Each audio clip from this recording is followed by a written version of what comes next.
Illinois Stories is brought to you by the Corporation for Public Broadcasting and by the support of viewers like you. Thank you.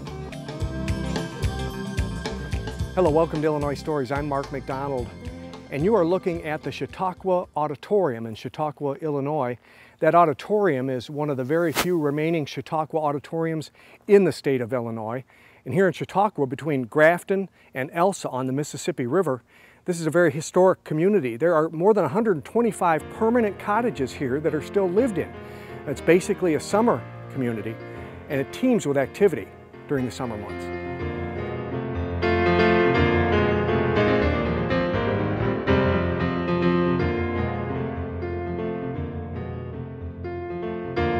Tim Tomlinson, you live at Chautauqua, and you write about Chautauqua. In fact, I've got your book, The Western Chautauqua, here, which is a history of the new Piasa, Chautauqua, which is where we stand. Which is where we stand. This is, what drew you to this place enough to make you want to live here and write about it? Well, my wife and I came here in 1970. I was on the faculty at Washington University at the time, and we had friends who were Chautauquans. They invited us here. Mm-hmm. We liked the place immediately. It was a great place for a family, for kids, summer resort. And so we signed on. Mm-hmm. There were a lot of Chautauquas in Illinois, but not many survive. I mean, this is probably the only community left, isn't it? It is the only community if one defines Chautauquas as permanent assemblies, as I do, and there were over 50 during the period, about 50-year period, 1875 to 1925, and we are the last permanent assembly in the state. Yeah. But actually, it seems to me as I walk through here, it looks like it's thriving, at least during the summertime. It's always been a summer resort, and it is thriving. We maintain the kind of program that would have been here 100 years ago. We have a tremendous spirit, esprit de corps, a volunteer community, and we're very committed to continuing the idea of Chautauqua. Mm-hmm. When you were writing your book, you of course had to go through a lot of historical information, and we're standing in a building on the grounds that's called the Archives. I mean, you all preserve as much history about this place as you can, don't you? We are really committed to that, Mark. We're trying to preserve as much history as we can. The building we're standing in is called the Kentucky Home. This is only one room of the Kentucky Home. It's a 1911 building. It was a boarding house, a restaurant. It went through a number of different lives, so to speak, over its history, over 100 years old now. But we have a library in the building. We have a resell-it shop. We have a coffee area for weekends. So it's a community gathering place. The archival room is important to us because what we see here is a tangible reminder that we're a historic community, and we can only remain that way if we continue to think of it that way. During the course of this program, we're going to get a chance to tour some of the historic buildings that are here, because many of them are original. They were here, they were built, you took care of them, they're still here, and they're still being used, and we're going to get a chance to go through them. But before any of that happened, when the Chautauqua was very young, there were no permanent buildings, and people remember tents. Chautauqua was taking place in tents, don't they? The first couple decades of history here in this community, Piasa, Chautauqua, it was a tent community. Look at those kids eating watermelon in the summertime. I'll tell you what. And look at the size of the family that's there. Yeah. Dirt floors. You could buy a bale of hay and throw some straw on the floor. You could rent the tent for a night, for a weekend, for a week, for 2 weeks, or for the season, for that matter. And they started here in Chautauqua in 1885. 1885. Okay, so this would have been this would have been about that era. It would be in that era, absolutely. Absolutely. Permanent buildings were built. And the river, of course, has changed much over the times. This bluff, you will notice if you know the Great River Road, is just south of Chautauqua, and you can see how different it has changed with the lock and dam that was put in. That's right. The lock and dam created what we now call Alton Lake. But before that, there were sandy beaches on actually both sides of the river between here and the steamboat coming up and Alton. And yes, the steamboat's coming up. That's terrific. Of course, every Chautauqua seemed like it had a spring. you needed available cold, clear water, didn't you? Well, you needed available cold, clear water, and of course this area is known for its springs. And in 1885, a group of Methodist ministers and lay people, they were charged, and that's the title of my book, they were charged with finding a place for a Western Chautauqua, and this was a site they chose. Now this is shortly after they started making permanent buildings, and you pointed out something interesting about this picture. You can see that they still use the sort of tent construction. There's a tent construction there in the middle, and you see also another characteristic of the Chautauqua, the screened-in porches there. This would have been probably around the turn of the century on one of our streets. I love a screened-in porch. I mean, you almost have to. You can sleep on a screened-in porch with no air conditioning. And this again is down at the spring, I guess. Down right? at the spring, but it also gives you some kind of semblance of the central part of the community. The spring is located just north of the auditorium, and all of our central buildings down there were part of the ambience that they began to create, because there was this influx of visitors. Again, go back to the idea, it was a summer resort, and it was talked about as a summer resort, it was advertised as a summer resort, and that's how it connected with the steamboats and the trains and getting people here. And we get to see a little more of that too. Now, they started to construct a hotel. And this was a huge building. This was a huge building. This is the hotel under construction.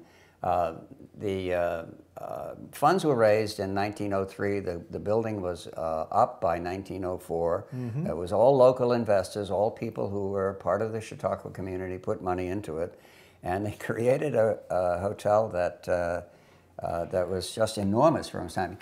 Think of coming down the river on a steamboat and looking into this valley and seeing that, and seeing this is what you'd see. And this is what it looked like when it was finished. Yeah. And of course, there's the river's way out here, and this has changed because the railroad now is going in front of Chautauqua. Correct. But this is the massive hotel we're talking about. And this is the pool, a kind of Olympic-sized pool built in 1904. Also, the hotel in 1904, the pool in 1904. The pool's still there. The pool is still there in a way. Our current pool, and I think I used this phrase with you before, was kind of dropped into the other pool. Well, that was nice. Saved you a little money. And this again shows the change in the river front and how it changed. The railroad, of course, is no longer there. The railroad is no longer there. The steamboat landing is no longer there. The water sort of ebbs up right onto the riprap that's there, and there's the river road. Yeah, So. and the railroad was what got people here, and I think we have some pictures. We sure do. Look at these. Look at these folks. They're teaming to get onto the train to get to Chautauqua, or actually to get off at Chautauqua, I guess. Look at that. Any idea what year this might have been? This is probably again in the first decade of the 20th century, 1904, 1905. You can see the sign where it says Chautauqua Station. Yeah. Okay, and this is now this is not the hotel. What is this? This is a boarding house. It's a 3-story boarding house. It's called Summer Rest, and the building we'll be able to look at later on. Good. It's a turn of the century building. By 1911, it was a boarding house run by a St. Louis philanthropic organization called the Women's Christian Union, not to be not the YWCA. Confused, not the YWCA, but the Women's Christian Union. But it was for single working women of good moral character. Well, that's a key for sure. And okay, we can't forget the steamboat era. The steamboat era was one of the most fascinating eras in Chautauqua. Occasionally now you see the Delta Queen of the Mississippi Queen go down, but every day, 100 years ago, you would have seen this kind of happenstance. Kids would run out to look at it. It would blow its whistle. And kids would make money. They would pick up bags and carry them into the boarding houses or the hotels and so on. It was quite something. Okay, and we mentioned that we are standing in Kentucky Home, where the archives is, and this is a look at it from, oh gosh, 1905 maybe? This is this is 1900. No, actually it'd be after 1911, because that's when the building was constructed. But again, the porch, it was a boarding house, it rented rooms, but it also was a restaurant, and it was very close to the center of the community, and quite well supported. Now you and some of your colleagues and neighbors here have volunteered to show us through some of the buildings, and I'm looking forward to that. You know where I'd like to start, since people really associate Chautauqua with the auditorium. There aren't many auditoriums left. They're getting torn down. The ones that are left are getting torn down. You used to have an original one here. This is an 1890 building we're going to go in, and from my research, I believe it's the oldest Chautauqua auditorium in the country. Not just Illinois, but in the country. Other Chautauquas, there are other contemporary Chautauquas, and they have auditoriums, but they've been moved from their original site, they've been rebuilt, torn down, rebuilt. This, what you're going to see today, is an 1890 building that is still serving needs in 2013. Let's go that way.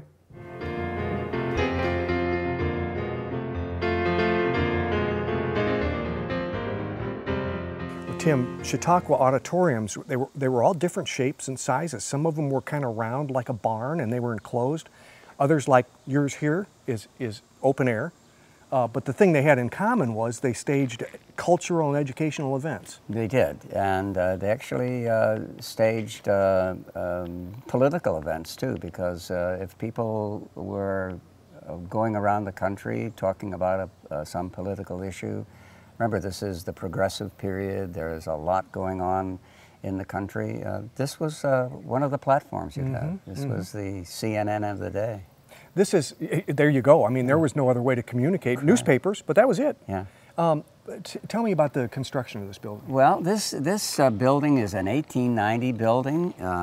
It replaced a tent. There was a huge tent in the first several years of the community. Remember, now we were founded in 1885, but the idea of permanence, it felt that, okay, we really need a permanent building, and so this was put up beginning in 1890. It operated on two different functions. First of all of the cultural and educational events were probably held here.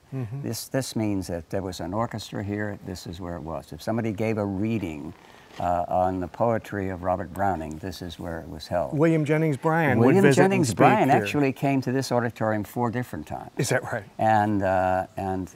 But not just Bryan. For example, Robert La Follette, the senator from Wisconsin, who is considered the head of the progressive movement, was here in 1907. Famous painters were here and giving art talks.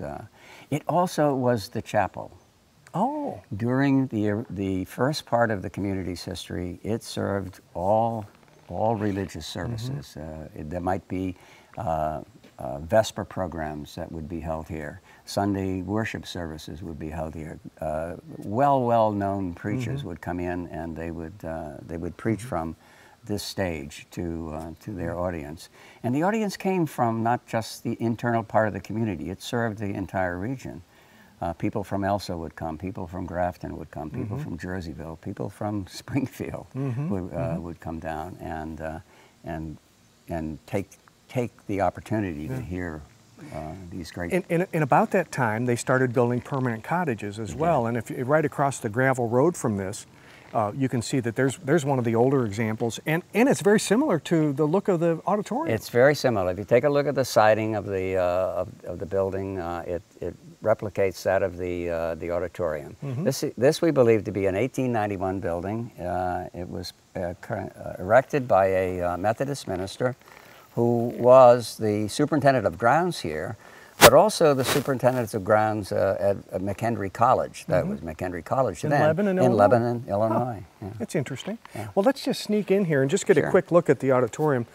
What we see here when we go in here is we see the fact that it is still used for many of the same kinds of activities that it would have been used for in the early 1900s. It is still used for the same kinds of activities. Occasionally we show a movie in here, but a week ago or so, Mark, on a Friday night, we had a young group playing jazz. to a good-sized audience, and on Saturday night we had a group playing classical music. So yes, it's still as used. you and I stand here, it's a hot summer day. Yeah. And there's a really nice breeze blowing through here, so you can see how it would have been very tolerable. It's tolerable. Yeah. It sometimes gets very warm, however. The stage, if you take a look at the backdrop of the stage, we recently this year had our annual Children's Day pageant. We had over 100 young people, ages 3 to late teens up here, doing performances, and one of our local artists did this backdrop for And that local artist likes Van Gogh, I can tell. Yeah. Starry, Starry Night. There you go, yeah. Thank you. Yeah. Bob Hormel, we saw earlier in the pictures, we saw what the riverfront looked like back then, and it has changed enormously, and we're looking at a building that overlooks the pool. Right. And all of this has a history, but it wasn't the same at all, was it? No, it was not. One thing you could consider that directly in front of us here was where the steamboats that show up in some of those pictures from earlier actually would land. The railroad track was here. There was a way underneath it so that the wagons could go out, get the bags, bring them in. The people could walk underneath and be safe from any railroad activity. But the station itself is that building. That was the railroad station. That was the railroad station building. It looks building. like a station. Yeah, very simple. Yeah. It now houses on the second floor a dance hall where we do a number of events, singing events. We even had belly dancers there a year or so ago. And the first floor is where our swim locker rooms are for the pool itself. Now the pool, I think, is the current version, whereas the original pool back to 1904 or so was a much larger one. So we've filled it in ways. Yeah. So that now the major change that occurred in the last 40 years, 50 years, is the river road itself, the Great River Road. And so that completely demolished any remnant of the old railroad track. It used to be right here. We were able to ride our bicycles up to Elsa. We could go to Grafton if we wanted to on what was left. But now that's all gone. In 1965, the river road was completed between Grafton on down towards Alton, and now we have a completely different aspect to Chautauqua, a different way out and in, which we never had before. Yeah. There are goods and bads to that. Yeah. But basically, that's what transformed this whole area. This is our ball field where we have activities during the summer for games and whatnot, as we do our 4th of July events and other things like that. And that's possible now, and that would not have been possible when the railroad was going through here, and there's a trestle for people to get in and out of and all that. So when you look at it, yes, you would find that some of this area was here, but actually the road was really right over here to come on up, and you'd come onto St. Louis Avenue and then on into Chautauqua. So, but very appealing. I love the way you've used that old railroad station. I just that's just so unmistakably railroadish. Yeah, and terrific. The other thing is that one other aspect is we have a boardwalk here. Yeah, I can see it over there to the right. And it's been replaced a number of times. That's the most current version. One of the older ones was more rustic, and it used really limbs and log, so you had actually bark still on it, so you could actually feel it during the year. And over here in this corner, where there's nothing anymore, it used to be our post office. We had a substation that was active even into the 50s, and then of course with economics and whatnot, it was finally removed. But it was, I would receive comic books from my grandmother here. And you could walk to the post office. I could walk to the post office. Yeah, now we don't have that. But it's, and our other thing is the lookout up there. So it's a replacement for one that used to be there. The lighthouse, is that what you're talking about? Well, no, the right. deck. The deck over there is our lookout. There used to be one that when the railroad bed was still here, you would walk straight out because you had a nice unobstructed view. But once the highway came in, we had to raise it so that you could still get a view of the river. And then of course the lighthouse, which is, it's not a functional lighthouse. It basically has the pumps it goes down to a well. And that's how we used to bring water in. It's not just pretty, it has No, a it's not. It was the well, Yeah. which provided most of the water for Chautauqua until 1998 when we completely at about $750,000 put in a water system hooking into Alton. Well, Tim, when Chautauqua was really starting to grow, there was a little event upriver in St. Louis called the 1904 World's Fair going on. The 1904 World's Fair, yes. And actually the folks here wondered if the World's Fair would do damage to their season, but it didn't.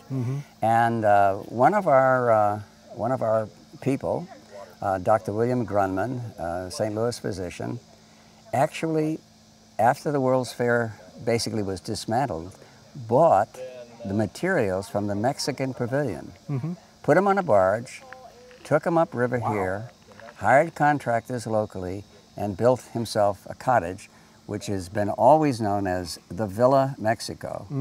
I find it ironic because it's a Victorian Gothic, and not anywhere looks like what the actual Mexican pavilion is like. Fascinating. It's a wonderful, wonderful building. And it's presently lived in. And it's presently lived. Oh, wow. It's one of only 2 cottages still owned by the original family. That's Actually, a William Grunman still lives in it. What a great story. Tim, we were looking at those pictures earlier, and we saw the boarding house. Big boarding house. Big boarding house. I think it was called Summer Rest or Summer's Rest. Summer Rest. And it's still it's a private home now. It's a private home now. It hasn't been used as a boarding house for 60, 70 years. But it was one of the more impressive boarding houses in the community, again run by a St. Louis organization and dedicated to working women.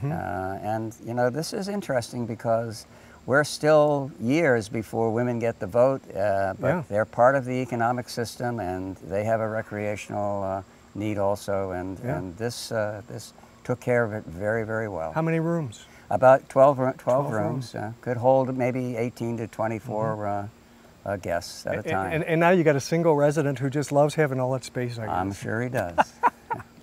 Well, Tim, Chautauqua didn't always have a permanent chapel.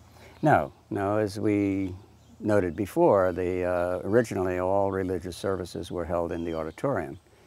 And then somewhere in the 1920s, they began to come about the idea that perhaps we should have a smaller, more intimate space for religious services. And so the Ladies Civic Improvement Association, still here, by the way, in 21st century Chautauqua, still very important, organized a drive to raise money to build this very, very plain, but I think elegant, one-room chapel dedicated to a woman in the community who had played an important role, and sponsored, the drive sponsored by her daughter, the woman Emma Kupfeli, so it's Kupfeli Chapel. We know it better as the Chautauqua Chapel, but it was, the cornerstone was laid in 1925 by a Methodist minister, Mark, this always fascinates me, who lived across the street, was part of the organizing party that came up the river in 1885. 40 years later, he's still playing an important role in the Chautauqua. He dedicates the cornerstone of this building. The building opened up for use the following year, and it's been in use ever since. And it's used now, it's interdenominational? Everybody in the community is invited? Everybody in the community is invited, encouraged. It's non-denominational, but it's also used for additional events. For example, soon we're going to have a young flutist, virtuoso, come in and give a musical performance here. It's a great space. It's not cathedral size, but good acoustics, though. It's got great acoustics. Good, the interior. Good. Well, Tim, for many, many, many years, the spring was the lifeblood of this place, wasn't it? It was. It's located actually in the heart of the community, nearby the auditorium, nearby all of the other public buildings, and of course, having a spring here added to the kind of environmental quality that folks were looking for. The river was part of that, but the spring also a major part. Yeah, we can get closer and see where it actually comes out of the out of this cliff over here. It's a gorgeous little body of water as it comes down the creek. But this would have been, where we're going, is this is where people would have brought their buckets. People brought their buckets, and 100 years ago, there would have been little tin cups around here. The story is that the cups had holes in them so that people didn't carry them away. But you just take your cup, dip it in the water, drink the cool water, and you could get enough, but you would not enough so you'd want to take your cup home. Not enough that you could take the cup home with you. It's interesting, what you all still have a dedication to Chautauqua principles and activities, don't you, here in the summer? Yes, we do. What sort of things? Well, the heart of the community, and this I tried to explain in my book, is that it's a volunteer effort, and it works best when everybody takes part in it, in being helpers and not just enjoying it, but doing something to make the enjoyment possible for yourself and for everybody else. So, and that plus the whole idea that the Chautauqua movement was a way to get out of the hectic life of the city, get into a kind of natural environment, and enjoy life with your family, opportunities for listen to good music, and that's what it is. Yeah. Well, thank you for hosting us here today. We sure appreciate it. My pleasure. Yeah. You know, this community kind of closes up in the winter time. There are some permanent residents here all year, but basically it's a summer community. And next June, when they open up the activities again, this place will be teeming with family activities. With another Illinois story at Chautauqua on the Mississippi River, I'm Mark McDonald. Thanks for watching.